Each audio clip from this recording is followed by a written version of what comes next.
Alam ba ninyo na ang modelong ginamit ni Leonardo da Vinci para iguhit ang larawan di umano ng Panginoong Hesukristo sa huling hapunan ay siya ring modelong ginamit para iguhit ang larawan ni Judas Iscariote, ang taksil na apostol, ayon na rin sa aklat na Our Catholic Faith, Part 2, page 255 ni Louis Laraveau-Moreau, isang pares sa Iglesia Katolika.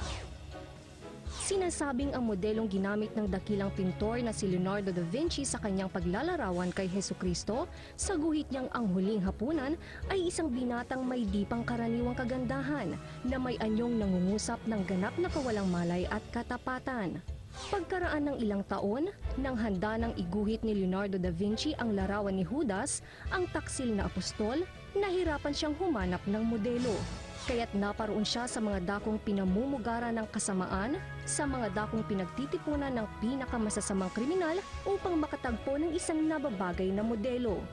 Nakita niya ang lahat ng uri ng mga kriminal, mga lalaking may mababang uri na ganap ng nawala ng lahat ng damdamin ukol sa kagandahang asal, ngunit hindi pa rin siya nasiyahan.